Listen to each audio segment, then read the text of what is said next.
Hey, y'all, just a quick note before we get started. This episode is about a German immigrant to Texas, Friedrich Schenck, and a letter he wrote in 1847.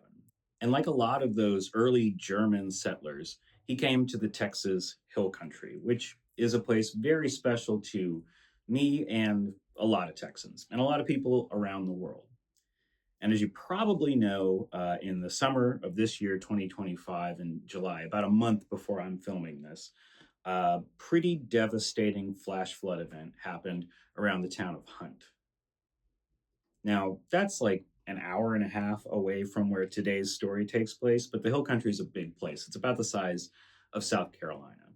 Anyway, if you're interested in this kind of thing in this place, if you're interested in Texas history or specifically German history or whatever, if this is meaningful to you, then I hope you'll try to support the community there however you choose to. I have a recommendation down in the description for the Hill Country Alliance. As far as I can tell, they're doing really great stuff for the future, the long-term survival of the Hill Country landscape and the communities that call it home. So with that, let's get to the video. Hey friends, welcome. I'm Andrew and I'm from Texas. Now, we need the obligatory disclaimer here. I'm a writer and a guy interested in history. I'm not a historian. So on this channel, I'm going to do my best to let the primary sources and let the historians do the talking, except I'll be talking the whole time and it will definitely come through the filter of all of my biases and thoughts. But hopefully the idea is that my biases maybe provide some interesting perspective. This is a terrible way to start, huh? This is like, yikes.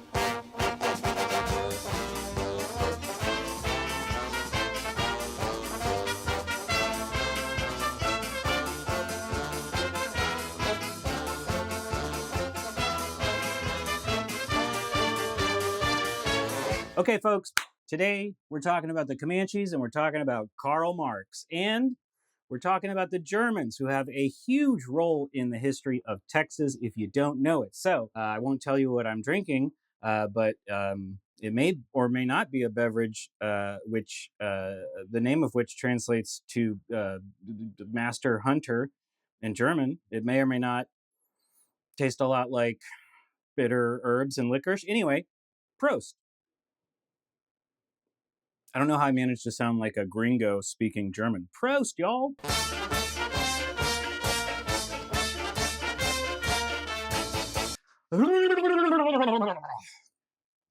Ugh.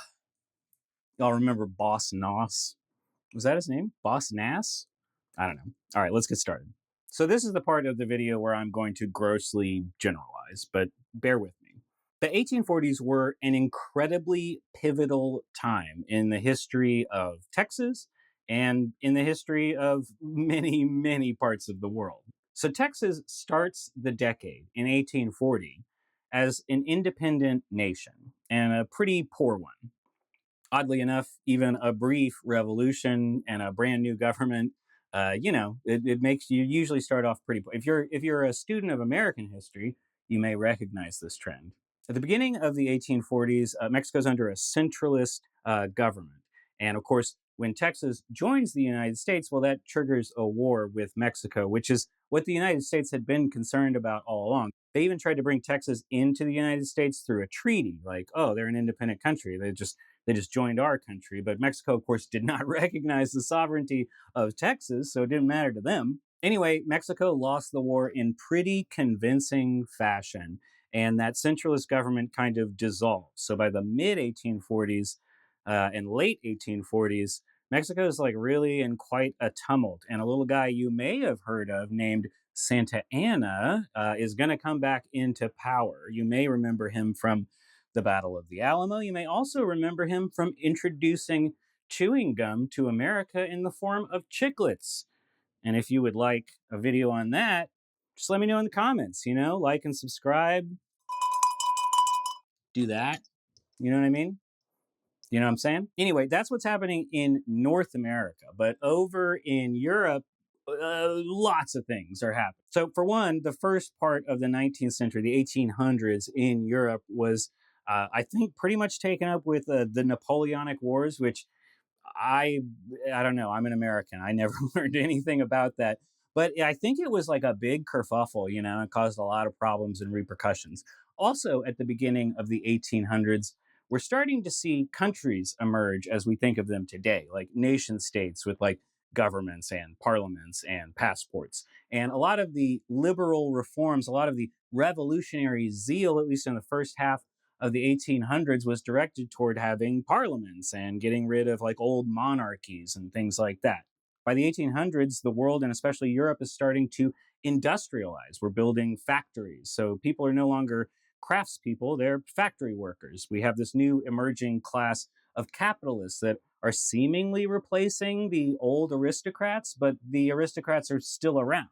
I know what you're thinking. You're like, where do the communists come into this, Andrew? Where are the communists? Well,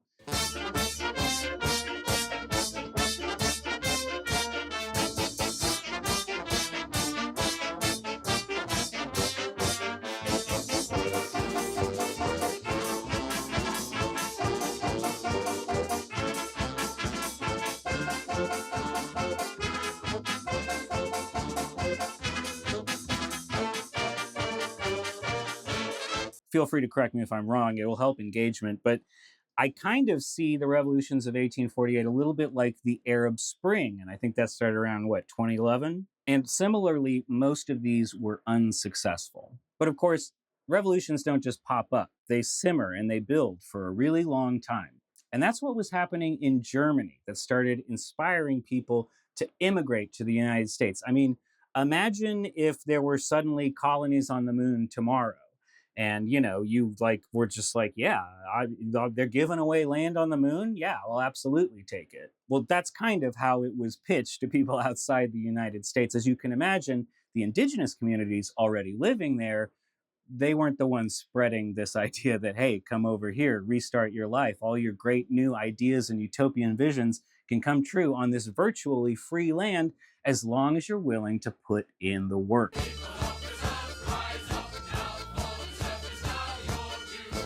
Speaking of the indigenous people, the Comanche arguably had the largest impact on the policies of the Republic of Texas and the state of Texas after they became a state. And again, to show you what's going on in the 1840s, in 1840, a Penateka Comanche leader called Buffalo Hump, and if you're thinking Buffalo Hump, yes, actually, from what I've read, it's actually a little more intense than that. Anyway, Buffalo Hump and others go on this thing called the Great Raid. It was a raid so good they called it the Great Raid. This was set off because there was something called the Council House fight in San Antonio. There was supposed to be some kind of like hostage exchange, or at least as the whites saw it, a hostage exchange. If we do more videos on the Comanche, we'll talk about how that concept of being held hostage and ransomed, it may not equate to what's going on in a lot of these cases. However, a shootout broke out in this meeting in San Antonio. And after that, Buffalo Hump is enraged and he's not going to work with the Texans anymore. And he took a war band way down. He goes in, he takes in, he goes through San Antonio and he goes all the way down to the coast. He goes to a place called Linville and he sacks the place. Now, one of the war chiefs or one of the big leaders believed to have been a part of the Great Raid was a man called Santana or Santana.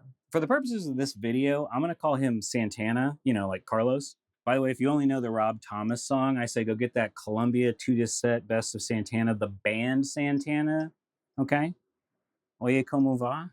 You know what I'm talking about? So with that in mind, Santana's fate is very closely tied to the ultimate destiny of the Comanche, by which I mean their movement out of Texas. And today, the current Comanche Nation is, of course, based in Oklahoma.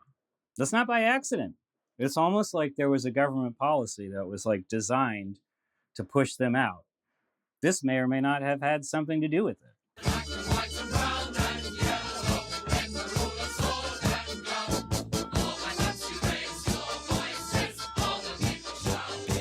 Here's the other thing. Back in Germany, these young men who were like overeducated and underemployed Well, they're eating up a lot of books. Books like this one, The Cabin Book. It was originally published in German under the name, I don't know, Die Cabinbuchen, something like that. And it was written by this guy who calls himself Charles Sealsfield. Isn't that a funny name? Seals. Hey, Charles. Seals don't live in fields, man. They live in the bay. That's not his real name. His real name is Karl Anton Potzel, I think. Karl Anton Potzel. Whether or not he spent a lot of time in Texas, I think, is up for debate. I'm not quite sure. But anyway, he wrote this book, and, you know, it's one of these things that it kind of describes Texas as a land of milk and honey overflowing with bountiful game and beautiful plants and animals, and a man merely need reach up and, you know, pluck a plum out of a tree, you know, Garden of Eden type things. But the other thing is that it goes a really long way in addressing the idea that Texas is a place where people have slaves. He's got this kind of paternalistic view of slavery, which was very popular pretty much throughout American slavery. Again, we have videos in the future to talk about that kind of thing, but the idea is like a society with a hierarchy where the person at the top is like a benevolent father, and he has obligations to his children because they are weaker and dumber than him. Now, I haven't read all of this book because it's written like a, you know, 19th century book. It does have a cool frame narrative. And what that frame narrative kind of does to me is it points something out. Now, the main character is this guy who came to Texas and kind of is a self-made man. The idea of Texas, like you go and you claim it and you have it, and it makes you you, and it makes you self-sufficient. And when you're self-sufficient, you can be more egalitarian because you don't have to be so suspicious of everyone because you don't need anything. You've got it all for yourself. Well, you know, that doesn't always work out. But, you know, we still think about that idea a lot these days, don't we? Anyway, I want to point out one section I read that kind of exemplifies this paternalistic view. And this is the part of the video where I say, I'm not going to say anything that's like a slur by modern standards, but, you know, these people had really, I mean, they had atrocious views by today's standards. So if you don't want to hear it, you know, scrub forward to when I'm not reading this book anymore. In the North, one has no conception of the love and tenderness with which our blacks cling to their masters and mistresses, and these again to their dependents. It is indeed the most affectionate band that at the present day unites the masters and dependents, for it is interwoven in their nature from childhood. Here alone still exists somewhat of that Old Testament relation, which, having unfortunately disappeared elsewhere in our times, now only appears here and in the Holy Book. Here's the thing. I understand the idea of not judging historical people by today's standards. It's certainly important to understand why they thought the things they thought, right? That's sort of the process of historical investigation and interpretation. But we can't confuse that explicability for an excuse. Do you know what I mean? Like when you get in trouble for something, you might say something like, well, I don't want to make an excuse, but I do want to offer an explanation. Do you agree? I don't know. Historians, are there historians watching this? If so, I genuinely want you to tell me how wrong I am. And then come on here, help me get views. I'll put your book in the description. Oh, and by the way, I just want to tack this on. The Cabin Book is not the only book of its kind. As a matter of fact, some scholars have said that the Cabin Book was basically ripped, close to wholesale from an earlier anonymous book about Texas. And there were other books like it. William Kennedy, an Irishman, wrote a similar book that compelled a lot of the Irish to move to Texas. Obviously, the perspective relating to slavery gives us something of a weird tension here, right? There are these idealistic, what we might call liberal, and what they might have called liberal thinking people who are educated. They come from good families, and they certainly have money, and they are liberals. The next thing to understand is that German migration to Texas wasn't like the huddled masses yearning to breathe free, sort of storming the shores of Galveston and, trying to make a life. This was something very different.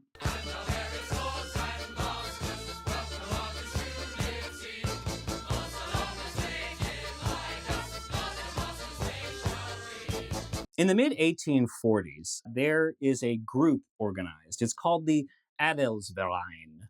Adelsverein. Everyone who started this organization, they were all aristocrats. And the head of that group was Prince Karl Solms Braunfels. See, he and a bunch of other aristocrats decided we need an off valve for basically a bunch of rowdy frat boys who really don't like the monarchy, and they're really excited about nationalism and these new socialistic concepts. Scary stuff. But if we can send a bunch of Germans to Texas, then all that bounty of Texas can,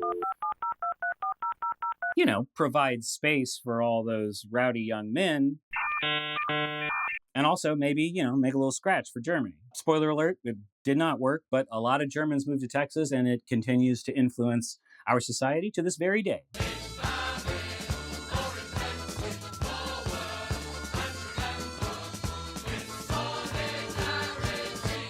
So our main character today is a guy called Friedrich or Fritz Schenck. I'll call him Fritz or Schenck. He joins with a bunch of other young men in what is described as a fraternity. And eventually they will start a utopian commune called Bettina in the Texas Hill Country. In a recollection recorded in 1899 in the Southwestern Historical Quarterly, or as it was then called, the Quarterly of Texas History, something like that, is an interview with the youngest person to be a member of the Bettina colony. They were all men. The youngest one, Louis Reinhardt. And he says that the members of this group were called the Vierziger, which means the 40ers, the 40s, something like that. The 40s, No. Anyway, Louis Reinhardt recalls, Prince Solms had been in Texas as early as 1844, and his accounts, as well as those of Spies, another colonist, in writings and speeches caused a sensation among the students of the universities of Gießen and Heidelberg. Solms also made a speech to the students of the industrial school, Gewerbeschule, in Darmstadt, where I was studying, and his extravagant descriptions made the students mad. I think it's, woo, mad, not like, mad. Anyway, he remarked that there was no demand in the old country for all the professional men whom the universities were turning out, and that they must find a new and developing country where their services would be in demand. He glowingly described Texas as a land of milk and honey, of perennial flowers, of crystal streams, rich and fruitful beyond measure, where roamed myriads of deer and buffalo, while the primeval forests abounded in wild fowl of every kind. And what he said was true. It was a glorious land, and I am glad that I came here.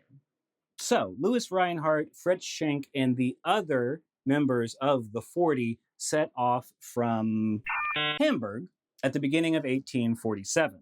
And this article, a letter from Friedrich Schenck in Texas to his mother in Germany, 1847, from which we are reading these letters, also has a short account of their voyage to Texas, which is actually pretty wild. So here's a description of the company as they come over from Hamburg. Reinhardt, still a boy, and Schenck, a forester. A forester? Reinhardt, still a boy, and Schenck, a forester. The fraternity included 2 youthful physicians, 1 engineer, 2 architects, 7 lawyers, 4 foresters, 2 mechanics, 2 carpenters, 1 butcher, 1 blacksmith, 1 lieutenant of artillery, 1 shipwright, 1 brewer, 1 miller, 1 hostler, 1 theologian, 1 maker of musical instruments, 1 agriculturalist, and 1 botanist. Ferdinand von Herf had studied English textbooks and made out fairly well, according to Reinhardt. He's an interesting guy. He's about to get really interesting, but it's worth noting while we're here that the oldest member of this group was 27 years old. And again, all dudes. Let's Let's get into the dang letter already. A letter from Friedrich Schenck in Texas to his mother in Germany, 1847. Braunfels, 11th November, 1847. Dear Mother! Exclamation point. Quote, when someone's made a journey, what a story he can tell. End quote. In Texas, in a quarter of a year, I have lived through more events that are interesting and worth telling than in my whole life history in the Grand Duchy of Hesse. Unfortunately, in Texas, that is, in our present circumstances, letter writing is almost an impossibility because the impulse is too frequent and the available time is too little. How, up to now, we would have had to do it under the open sky using a writing case laid on the knees as a table to concentrate one's thoughts sufficiently to produce an account worth sending. He goes on to say that, hey, I know you were worried that I was being too optimistic about this whole thing, but I assure you it's going great. And then he says this, strong, healthy, and vigorous, we began our work, and under our hands, admittedly becoming rougher. The wilderness is daily losing more of its rawness. This land, upon which a few weeks ago only buffalo, lions, wolves, and panthers confronted each other, is becoming transformed into a harmonious countryside. How idyllic. And he really, he is going in painting this picture. He says, white tents and straw-roofed huts, the solid log cabin with warming fireplace and kitchen amply provided with venison and steaming pots, the vigorous songs of the hardy workers, the bawling of the herds and the neighing of our horses, the wakeful barking of the dogs, and the crowing of the cocks calling to early work, they have all given the stranger a new home.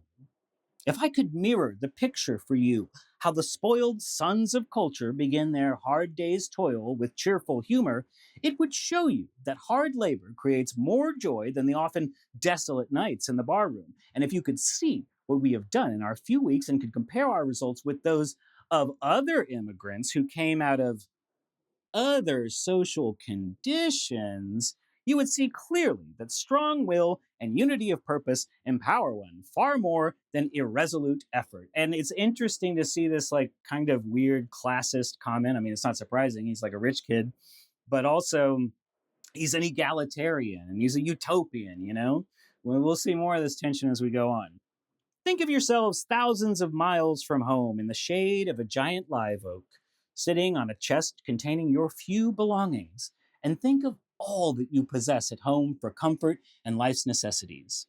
Nothing available but a few tools in your hands which must create everything you need. And then ask yourselves whether one person alone, even if he were to possess gigantic power, would not his power seem vanishingly small in facing the enormity of the overwhelming burden? Yet what seems overwhelming to one person alone is easily overcome by united group power. And that's where we get into this communistic idea. Remember that Dr. Herf guy, one of the 40? Well, in this book, Eagle in the New World, there's a quote about him and who he is and what his whole deal is, and it also sums up the Bettina colony pretty well. Ferdinand von Herf, a friend of Humboldt, the famous one, of Prince Albert of Great Britain, of Prince Frederick of Prussia, and of Tsarina Maria Alexandra of Russia, led a small fraternity of, quote, communistic freethinkers to Texas, where they established the seventh and last Adelsverein colony, naming it Bettina for the well-known Bettina Brentano von Arman. Von Arman was an interesting character as far as I can tell as well, and as far as I can tell, she's one of those historical characters who's like a lady poet, and she spends every day of her life with another lady poet, and they're very good friends, and they both use male pen names. I mean, using a male pen name is kind of neither here nor there. It's something you probably wanted to do anyway if you wanted to get published, but I just love they just love to hang out every day. Okay. And here comes back the tension. I wrote that Herman Spies was to be ready to go ahead of us and to arrange housing for us using the help of Negroes. Unfortunately, this did not take place. He could not find an American who would agree to venture so far alone with his Negroes, as the Americans know well that the Indians have an ineradicable hatred against them. Gee, I wonder why, man. Anyway, I don't know what kind of help he was talking about. Some of the German settlers definitely had slaves, although The folks in the Bettina colony seem to be pretty against it, and we'll get into that. So maybe you remember a few minutes ago when I mentioned the Great Raid that went all the way down to the Texas coast and destroyed a town called Linville. Well, it's just a few miles away from Linville at a place called Indianola, where the 40 arrive in Texas. But to get there, they had to first go to Galveston, get another ship. And here's what happened. In Galveston, after a 2-week delay, we had hired a schooner to take the trip to Indian Point. But unfortunately, Indian Point is Indianola.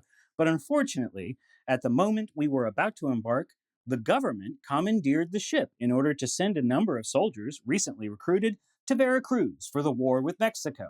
We did indeed receive a compensation of $100, but we had no vessel, and to content ourselves after repeated delays of several days with a creaky ship, which was the more questionable because of the continual drunkenness of its crew. In the middle of the night, they run aground on a sandbar, and the American crew is basically trying to get out and leave them all on the ship. Here's how it is described. The drunken crew, unwilling to do even the least for our rescue, were talking quietly among themselves how they could row to land, leaving us to our fate. Fortunately, we could understand the scoundrels' plans and knew how to frustrate them.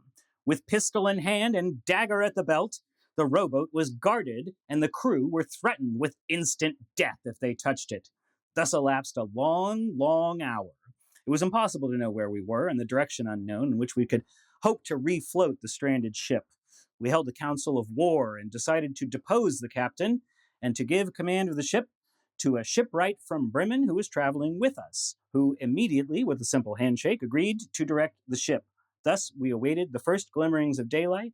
If we could succeed in turning the ship seaward before the onset of the land wind that would accompany the sunrise, we would be saved. If not, the first high wave would most surely destroy the vessel. Well, they got the wave they wanted, and they ended up getting unstuck from that sandbar. And I wanted to compare accounts of this, and in fact, I did. And here's how Reinhardt describes the trip from Galveston to Indianola. We started off, yet before we were far out, the ship had struck a sandbank and some planks flew out from behind. The captain began to lower the boat on the pretext of going ashore and securing aid, but before he could carry out his purpose, Dr. Herf, with drawn pistol, informed him that if he came to drowning, the captain would be compelled to stay and perish with us. Here, Kappelhoff, who was a ship carpenter, took charge of the vessel, and by keeping close to the shore, we reached Indianola after 5 days. When they arrived there, they got 24 ox carts. They had supplies of every kind imaginable. For instance, complete machinery for a mill, a number of barrels of whiskey, and a great many dogs, of whom Moro was the greatest, being 3 feet high. We came prepared to conquer the world. I mean, like literally. In Indianola, $10,000 in American gold was paid to us as a premium for settling the Fisher grant by Consul Lee. This is a payment from the Adelsverein to these guys to go settle this new grant, the Fisher-Miller grant, which is way north of where all the German settlements are so far. After a journey of 4 weeks, our train reached New Braunfels in August. Our trip was comparatively uneventful. We camped on the prairie and sang, drank, and enjoyed ourselves the whole way, as only the German student knows how to. We lived like the gods on Olympus, and our favorite song on this tour was Ein freies Leben führen wir, ein Leben voller Wonne, etc. I think that means something like, we're having a great time. Now he has to get from the coast, not just to New Braunfels, which is a little bit north of San Antonio, but you see it way beyond that, beyond even Fredericksburg, which is north of that. They're going way out to the Llano River. But first, they have to get there. Now, Reinhardt describes it as being pretty jolly. And for the most part, so does Schenck. In fact, he describes a scene that sounds like it's straight out of like a cowboy western novel. It really harkens to that era, even though this is like 20 to 30 years before the prime cattle drive era. Picture to yourselves a rider with pistols in his belt, the package of supplies before him on the saddle. Behind him, a woolen blanket, his bed. A small satchel contains some zwieback, I think that's bacon, coffee, and sugar, and from the saddle hangs a small tin container for the completion of the frugal meal. Thus one goes through thick and thin, over stick and stone without stopping toward the distant goal. When the sun sinks in the west, the rider dismounts, removes the saddle, and leads the animal to water, the only concern one has for the animal. Then one simply lets it graze until morning. In the tin container, the rider boils coffee for himself, and on a skewer he broils some breast meat of a turkey shot along the way, or a piece of a leg of deer. The frugal meal consumed, he arranges his saddle as a pillow, wraps himself in his blanket, and heaven with its sparkling stars forms a canopy over his ample sleeping chamber. Woe to him who cannot go to sleep without setting all the servitors of an inn in motion. Now, Schenck ended up being the hunter of this party. He's a forester, after all, at least one of the foresters along for the ride, and he says, "The wealth of wildlife is indescribable. Without getting out of the wagon in which I sat recently to rest from riding, I shot 3 deers in less than 2 hours, and could have shot more if we had not known that the meat would spoil before we could use it." And anybody who's ever played Oregon Trail knows that's true. Here's the primary source document right there. He also relates a funny story of his servant, and there's a picture of her. She's a white lady, but his housemaid trying to pluck a rabbit. And for those of you who don't know, you skin a rabbit. It doesn't have feathers. He talks about jackrabbits. Nobody believes that they're real. They are. He also talks about prairie fires, which is really interesting to me because I am from Bastrop, the site of one of the worst wildfires in Texas history. But in the last few decades, a lot of people have been recognizing what the indigenous people of the plains of North America knew for a very long time, and it's that fire is good for these prairies. A lot of these Germans, by the way, who come to Texas, they're like scientists and botanists. They're really intrigued by the science of what they perceive as a new world. And if you want a good fictional take on that, I recommend The Gates of the Alamo by Stephen Harrigan. I'll drop a link in the thingy. And don't forget to like and bell and all that stuff. On the subject of prairie fires, he says, "It will strike you, as it did me, that the rich prairie and forest soil did not generate a heavier vegetation. But the reason is clear if one considers the conditions thoughtfully. For one thing, the primeval forest does not produce slender trees. For another, and this is the main reason, the often enormous prairie fires restrict the strong development of tree plants while aiding in the growth of grass. I've seen prairie fires which, as far as I rode through them, stretched 16 English miles. How wide the area was, I do not know, but as far as I could see, there was a coal-black, still-smoking plain, and in the distance, the dense smoke column showed that the unleashed fire was raging unabated."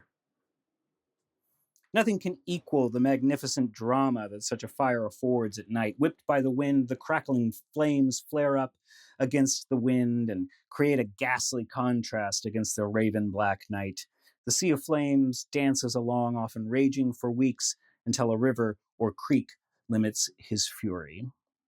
And then he has a very thoughtful note on that. When Texas someday becomes more densely populated, strong precautions will be necessary to limit these devastations, which so far remain harmless, even useful, but afterward would cause incalculable harm. When I say the prairie fires are useful, it is based on this, that in the summer, the burnt-off plain becomes an excellent meadow for the wandering cattle herds, numbering up to 1,000 in the fall and winter. Therefore, the farmers ignite the prairies annually near their farms, although it is illegal, and they will do this until they have neighbors to prevent it.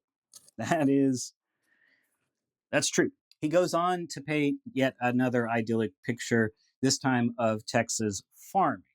But when you talk about Texas farming in the 19th or even 20th or 21st or 22nd, when you talk about farming in Texas, you have to talk about what he's about to talk about. Quote, "Unfortunately, this happy picture of Texan farm life is also disturbed below by the curse of slavery. Though it may also be that the slave enjoys more humane treatment, as is here almost always the case, nevertheless, the feelings of the Germans bristle against such a practice, as it is contrary to the holiest right of man, freedom!" Exclamation point. Much time will pass before the traces of this barbaric custom have disappeared entirely from this beautiful land. For the cost of labor in this thin population is much too high for the American, accustomed from childhood to owning slaves, to decide on such a sacrifice for humanity's sake. Thus, the German becomes all the happier in enjoying the fruits of his industry that his own strength achieved them without sins against nature.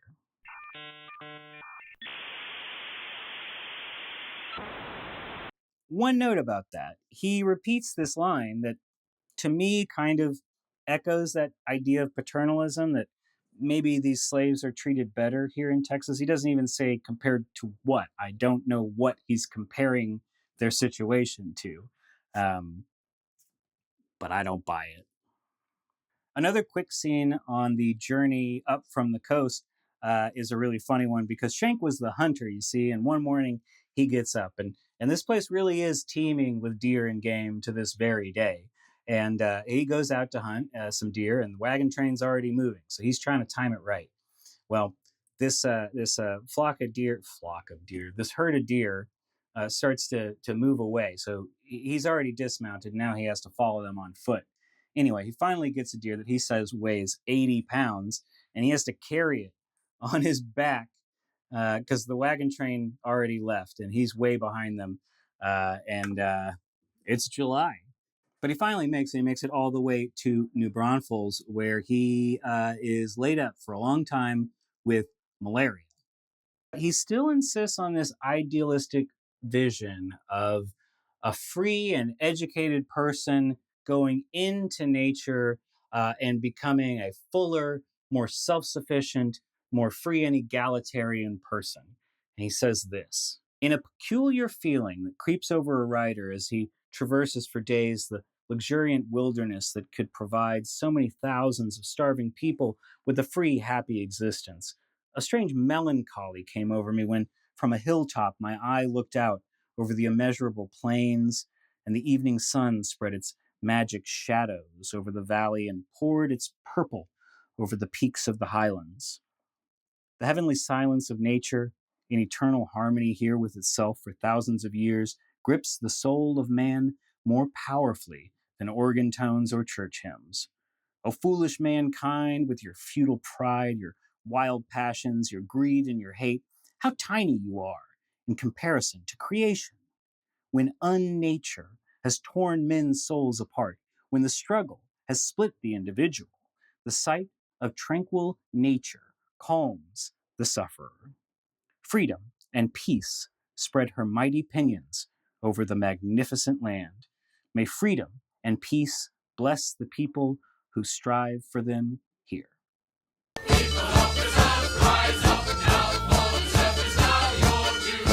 And while these guys were communistic, I mean, this doesn't exactly sound like Karl Marx's version of communism. Now, I'm not going to get into that because that's not what this is about. But I would say that generally, one of the things Marx is known for is something called historical materialism. Basically, in short, he argues that the material conditions of people, like, who owns the physical factory, who owns the printing press, who controls these things, who has the money and who doesn't, those are the things that drive history. Whereas these earlier types of socialist thinkers, they had a more idealistic idea. They thought that ideas could make a good socialist, whereas a later Marxist might argue that you need to actually just take over the machinery of power and establish a dictatorship of the proletariat. Or a political anarchist might argue that you need to just get rid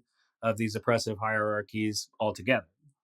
But this is a weird time for philosophies like socialism, communism, and other left wing political movements, including liberalism. I bet you're wondering why I talked about Santana earlier. He's coming, I promise, he's coming. But first, I want to share with you his exhortations to German youth. I call this Go West, Woke Man. Oh, deluded German youth, awaken from your unhappy sleep, break the bands that I'm not going to read this. This sounds terrible. I can't. Awaken German youth. Okay, anyway, you get the idea of what this guy's going for, maybe? Slightly?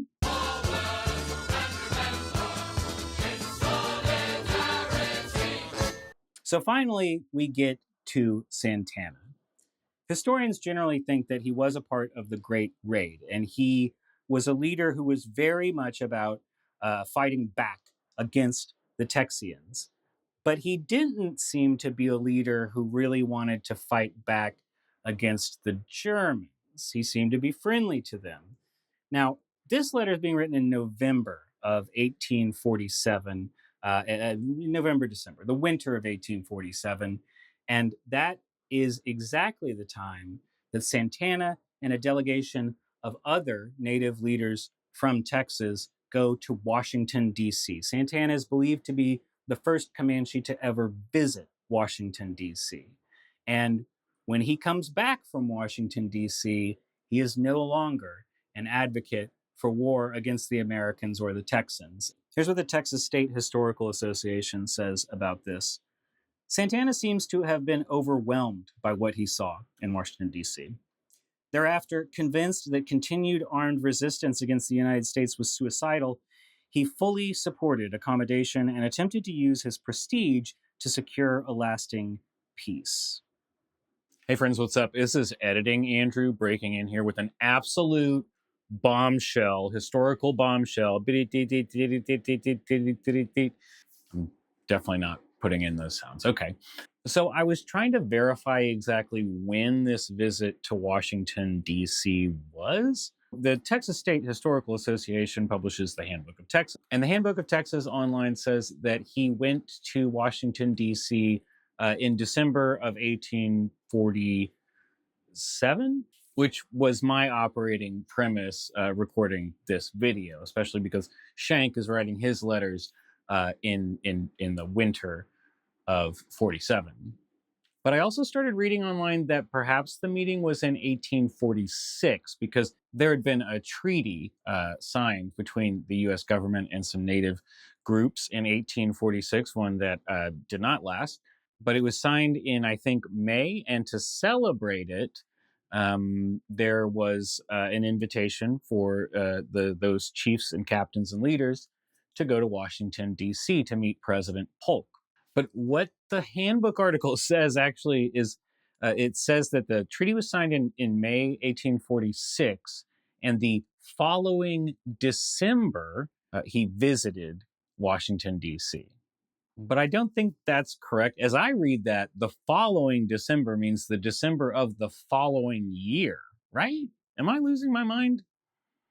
That's what that means, right? The following December, it doesn't mean the December that immediately followed. It means the December of the following year, right? But if what the handbook means is the December of 1846, I still think that's wrong. I kept reading conflicting information about this online. So what I eventually found was a digitized newspaper from January 1847. So thank you to the Portal to Texas History and the Texas, I think it's Digital Newspaper Project. Anyway, in that edition of the paper, there is a piece that purports to collect the statements of several tribal leaders from Texas, and specifically says these statements come from the December of 1846. He says that spring, which would now be the spring of 1846, he set off to Washington, D.C. and told his people he wouldn't be gone longer than 3 months. But he was gone longer than 3 months. He doesn't say how much longer, but he says now he's back. Now, this statement is undated, but it is claimed that this is in December 1846. And the other statements, some of them do have dates, which are also in December 1846. And that makes sense because the treaty that prompted the invite was in May 1846, which is the spring. It's late spring. And so if you're gone 3 months, then it's like the end of summer by the time you're coming back. But we know he was gone longer than 3 months. So he probably got back sometime that fall or winter of 1846. And that also makes sense because the following spring in May is the commencement of the Comanche Treaty, which is happening while our German frat boys are on their way over from Hamburg. So anyway, and if you were to go and try to check this on Wikipedia, it would actually say that he went to visit DC in early December 1847, which I think is like the wrong month and the wrong year. And I don't know where they're getting early from, because if you go to look for their source for this claim, guess what? That's right. It's the Handbook of Texas Online, which again, I think is wrong in this regard. Anyway, my point is, I think the visit to Washington, D.C. was in the summer of 1846 rather than December 1847. But anyway, I still think the rest of the story makes sense otherwise. So enjoy.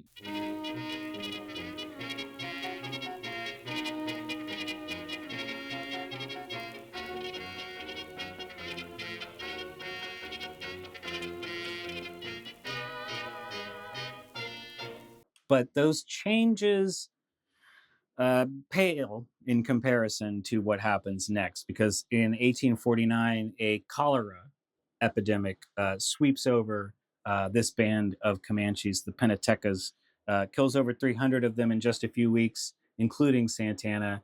And it basically is the end of the Penateka band. They eventually dissolve and get integrated into other bands. But before that was this encounter in the fall or summer of 1847. Here's how Schenck describes it. Santana, the chief of the Comanches, that's how he spelled it, visited us recently. In his entourage were about 100 warriors of his tribe. They came with wives and children, and I could tell you all so much about those slender, half naked children of the wilderness, of the agility of the young warriors, and of the luminous eyes of the beautiful Amazons.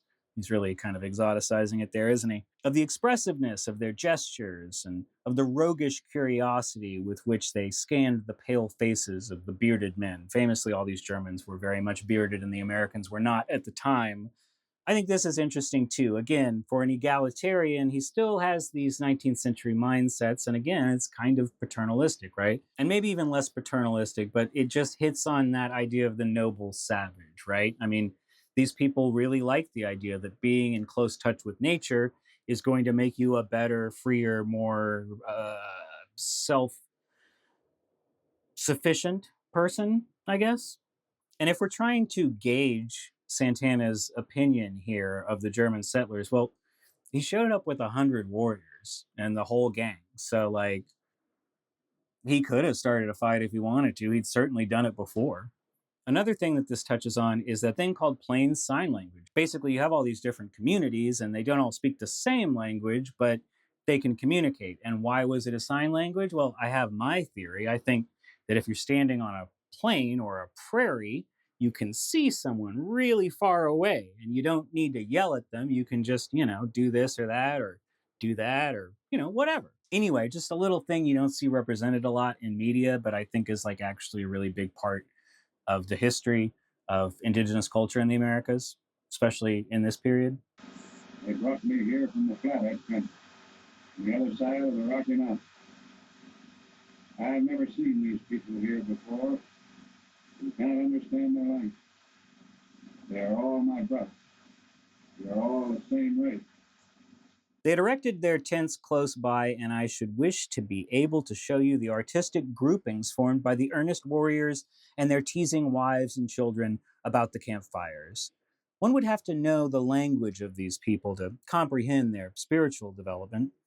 They have an incredible skill in making themselves understood by means of signs and gestures, and I conversed with them better than with many who speak my own language. That's funny. As they departed from us, the chief assured us of his and his tribe's friendship.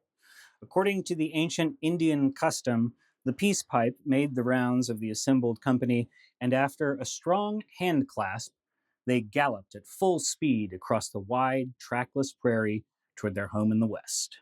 The gestures that Santana made as he assured us of his friendship were so beautiful and expressive that I did not want to describe them previously, as he frequently repeated the Spanish word amigo.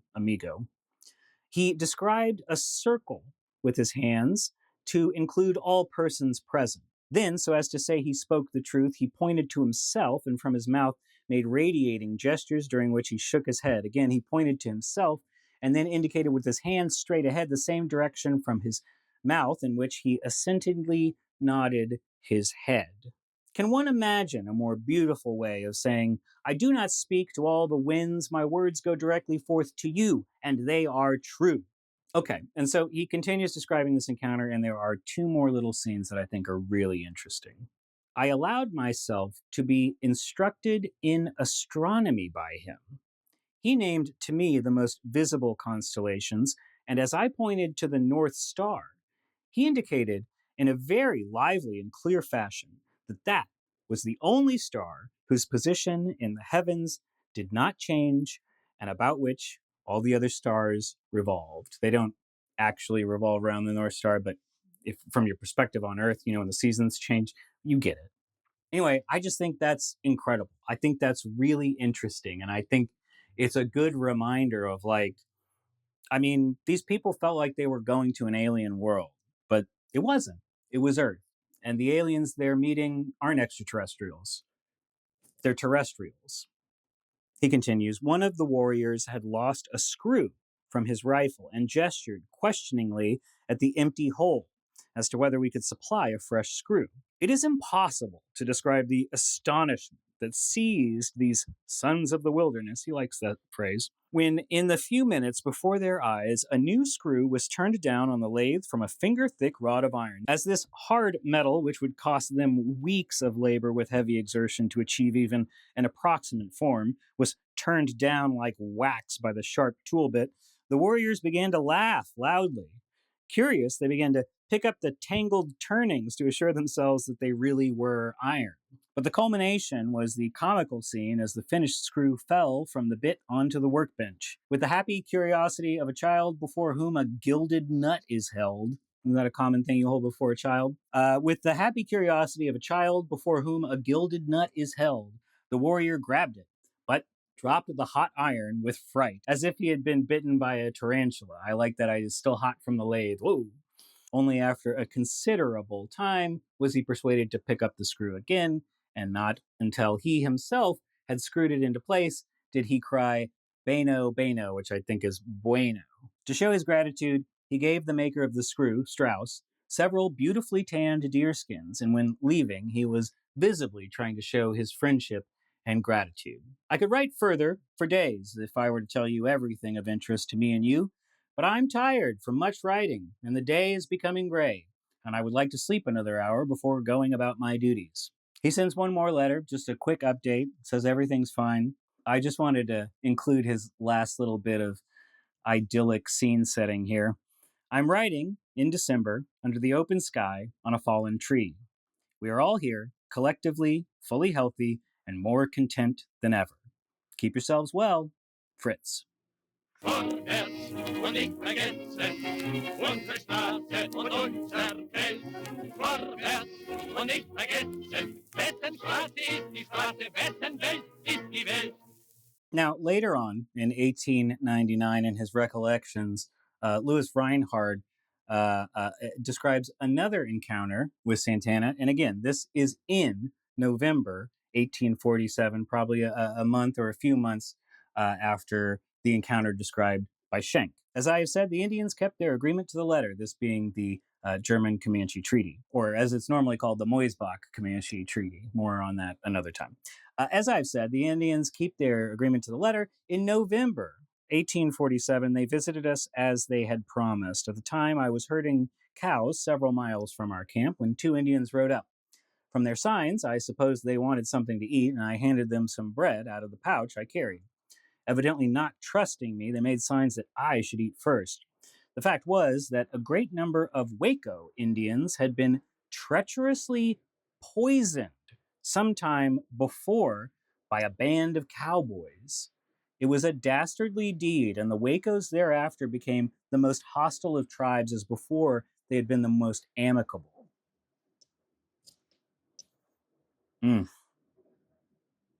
Well, the end of my interview was that they took everything I had and galloped off. They were hardly out of sight when I saw a big crowd of riding up, and as they drew nearer, I recognized the chief, Santana. Upon my asking him if he were not the chief, he seemed greatly surprised that I should know him. He was much puzzled, too, because I had no beard, for all our party wore them. I told him with my fingers that I was only 17. Doubtless, he had at first taken me for an American, as none of them wore beards at the time. After that, the Indians drove my cattle, which now had scattered in all directions, into camp.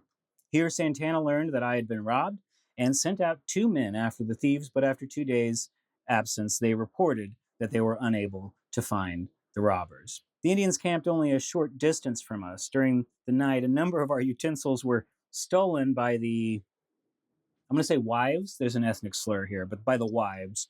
But the next day, the men returned them. I imagine this was like basically a cultural issue. You know what I mean? Like we're all camping together. Why would we just all use the same supplies? But you gotta be like, no, these white guys are they're pretty persnickety about that personal property. For everything we gave them, we were paid back threefold.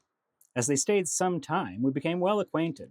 Whenever we came into their camp, they would spread out the deer skins, bring out morels, which are game bags, full of the biggest pecans I ever saw, and tell us to help ourselves. They even tried to learn German from us, in spite of the great difficulty they found in pronouncing some of the words. The word ferd, P-F-E-R-D, ferd, they could not say at all. Ross was easier, but best of all, they liked gall, which seemed to afford them great amusement. Other Indians visited us, but none caused us the least annoyance. There were Lipans, Delawares, Kickapoos, Wacos, Choctaws, Shawnees, and Comanches, making 7 different tribes. After January 1848, no more Indians came. In the summer of 1848, our colony of Bettina went to pieces like a bubble. As I have said, it was a communistic society and accordingly had no real government. Since everybody was to work if he pleased and when he pleased, the result was less and less work was done as time progressed. Most of the professional men wanted to do the directing and ordering, while the mechanics and laborers were to carry out their plans. Of course, the latter failed to see the justice in this ruling, and so they did nothing. We had made a field and raised 200 bushels of corn, our whole year's crop. According to our contract with the Adelsverein, this company was to furnish us with supplies for the first year, but the next we were to shift to ourselves. As it was, we still had plentiful supply of everything, yet that was bound to come to an end sometime, and there was absolutely no prospect of our ever providing for ourselves. I began to see it plainly. Having made arrangements with some teamsters who had brought up some goods, I started for Fredericksburg. Before I got there, 8 others were on the way thither, and thus our colony went to the 4 winds. Bub was killed on the road by Indians. I don't know who Bub is. Sound off in the comments if you know Bub.